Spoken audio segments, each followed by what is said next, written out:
ری dial کر دیا ہے، اتفاق سے ہاتھ لگ گیا ہوگا۔ ہاتھ مار رہا تھا سیٹ پر۔ انہوں نے فون بند کر دیا اور ریسیور نیچے رکھ دیا۔ سالار جو خوشی سے ان کی گفتگو سننے میں مصروف تھا، ریسیور نیچے رکھتے ہی اس نے ایک بار پھر ریسیور اٹھا لیا۔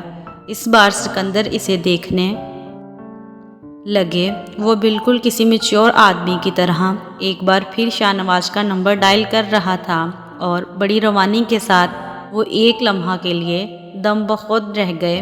2 سال کے بچے سے انہیں یہ توقع نہیں تھی۔ انہوں نے ہاتھ بڑھا کر کریک ڈائل دبا دیا۔ سالار، تمہیں شاہ نواز کا نمبر معلوم ہے؟ انہوں نے حیرانی کے اس جھٹکے سے سنبھلتے ہوئے کہا۔ ہاں، بڑے اطمینان سے جواب دیا گیا۔ کیا نمبر ہے؟ اس نے بھی روانی سے وہ نمبر دہرا دیا۔ وہ اس کا چہرہ دیکھنے لگے۔ انہیں اندازہ نہیں تھا کہ وہ گنتی کے اعداد سے واقف ہوگا۔ اور پھر وہ نمبر، تمہیں یہ نمبر کس نے سکھایا؟ میں نے خود سیکھا ہے۔ کیسے؟ ابھی آپ نے ملایا تھا۔ سالار نے ان کو دیکھتے ہوئے کہا۔ تمہیں گنتی آتی ہے؟ ہاں۔ کہاں تک؟ 100 تک۔ سناؤ۔ وہ مشین کی طرح شروع ہو گیا۔ ایک ہی سانس میں اس نے انہیں 100 تک گنتی سنا دی۔ سکندر کے پیٹ میں بل چڑھنے لگے۔ اچھا، میں ایک اور نمبر ڈائل کرتا ہوں، میرے بعد تم اسے ڈائل کرنا، انہوں نے ریسیور اس سے لیتے ہوئے کہا۔ اچھا۔ سالار کو یہ سب ایک دلچسپ کھیل کی طرح لگا۔ سکندر نے ایک نمبر ڈائل کیا اور پھر فون بند کر دیا۔ سالار نے فوراً ریسیور پکڑ کر روانی کے ساتھ وہ نمبر ملایا۔ سکندر کا سر گھوم گیا۔ وہ واقعی وہی نمبر تھا جو انہوں نے ملایا تھا۔ انہوں نے یکے بعد دیگرے کئی نمبر ملائے اور پھر سالار سے وہی نمبر ملانے کے لیے کہا۔ وہ کوئی غلطی کیے بغیر وہی نمبر ملاتا رہا۔ وہ یقیناً فوٹوگرافک میموری رکھتا تھا۔ انہوں نے اپنی بیوی کو بلایا۔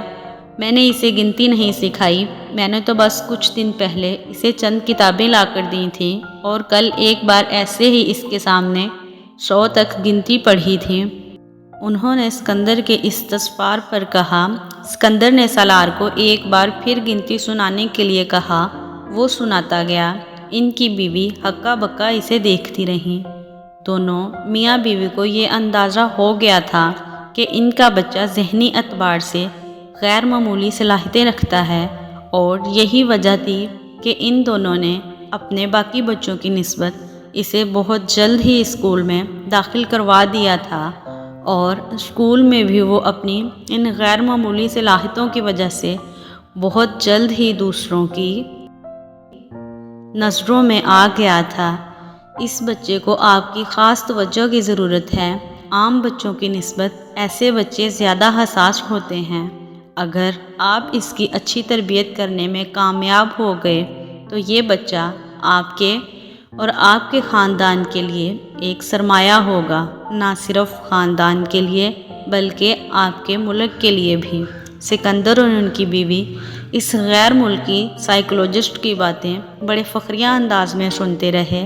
اپنے دوسرے بچوں کے مقابلے میں وہ سالار کو زیادہ اہمیت دینے لگے تھے۔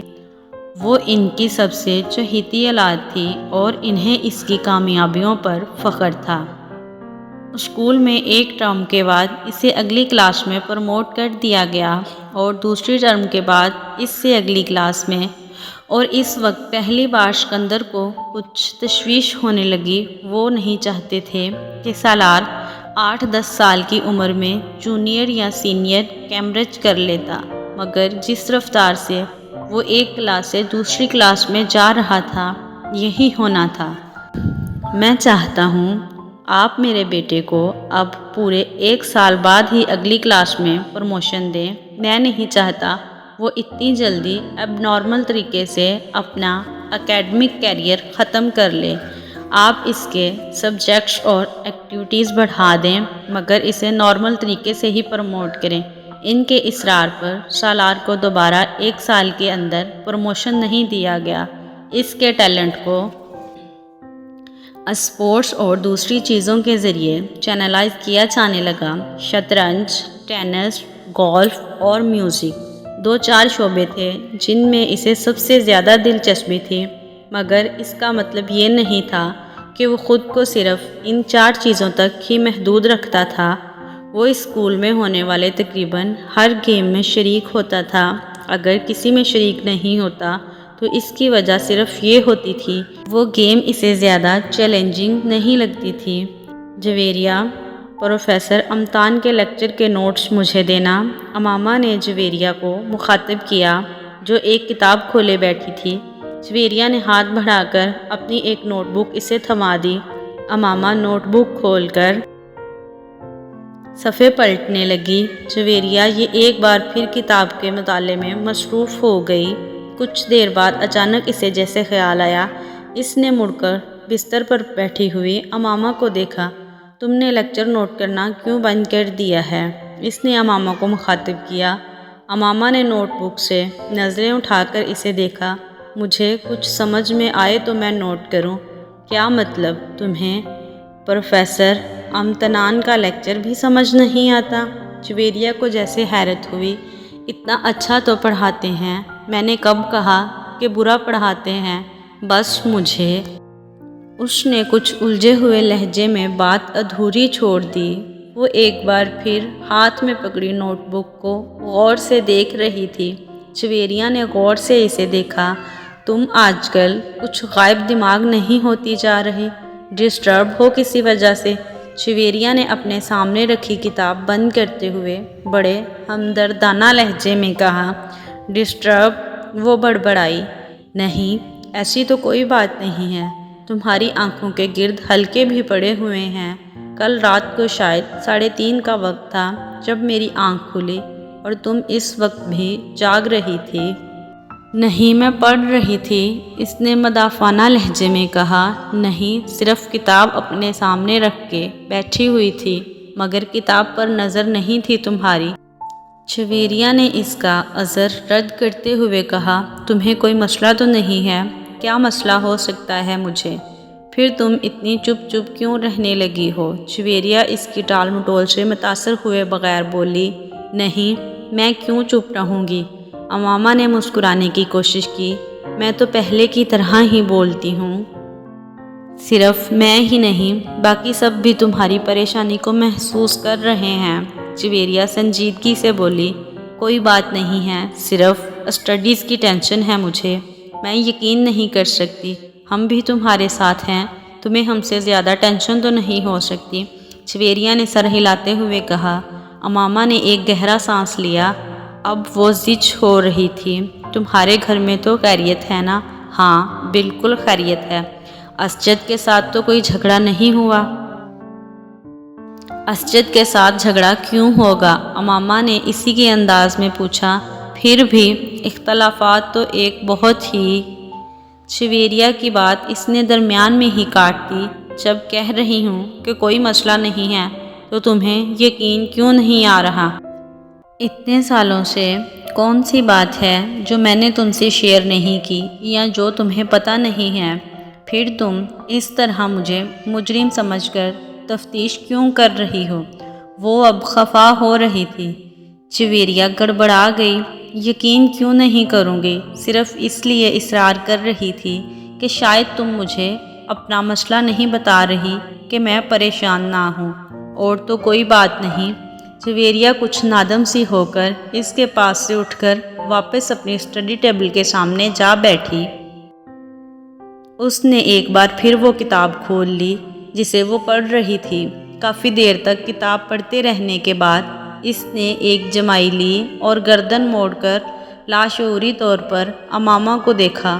وہ دیوار سے ٹیک لگائے اس کی نوٹ بک کھولے بیٹھی تھی، مگر اس کی نظریں نوٹ بک پر نہیں تھیں۔ وہ سامنے والی دیوار پر نظریں جمائے کہیں گم تھی۔ اس نے گاڑی نہر کے پل سے کچھ فاصلے پر کھڑی کر دی، پھر ڈگی سے ایک بوری اور رسی لی۔ وہ بوری کو کھینچتے ہوئے اس پل کی طرف بڑھتا رہا۔ پاس سے گزرنے والے کچھ راہگیروں نے اسے دیکھا مگر وہ رکے نہیں۔ اوپر پہنچ کر اس نے اپنی شرٹ اتار کر نہر میں پھینک دی۔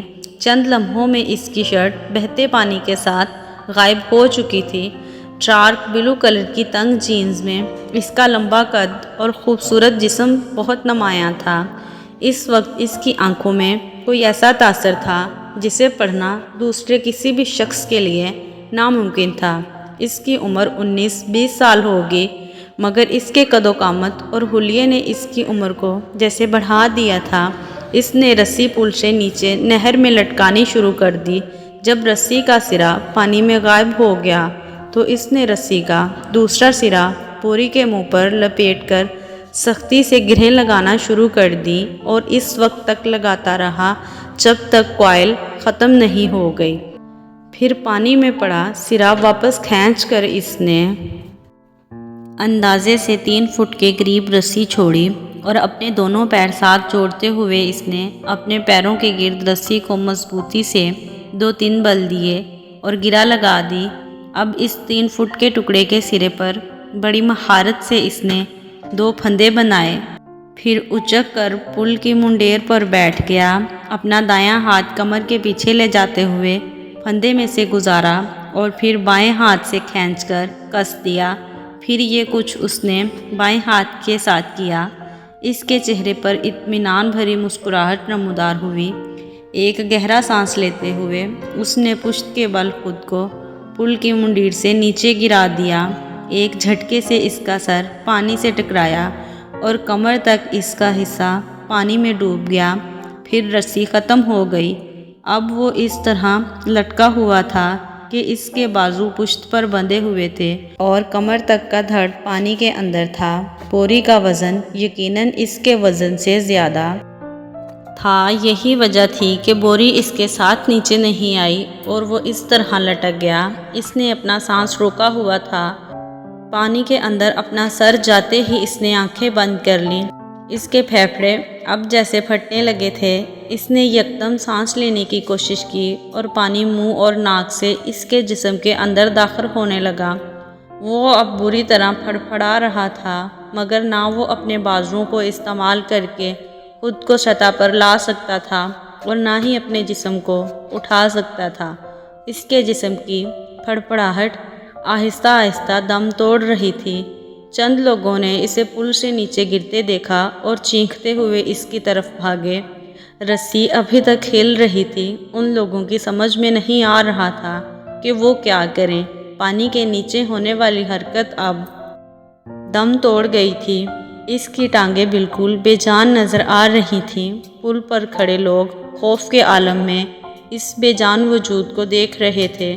پل پر ہجوم بڑھ رہا تھا۔ نیچے پانی میں موجود وجود ابھی بھی ساکت تھا۔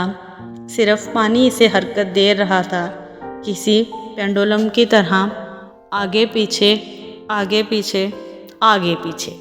امامہ جلدی سے تیار ہو جاؤ، رابعہ نے اپنی الماری سے اپنا ایک سوٹ نکال کر بیڈ پر پھینکتے ہوئے کہا۔ امامہ نے قدرے حیرانگی سے اسے دیکھا۔ کس لیے تیار ہو جاؤں؟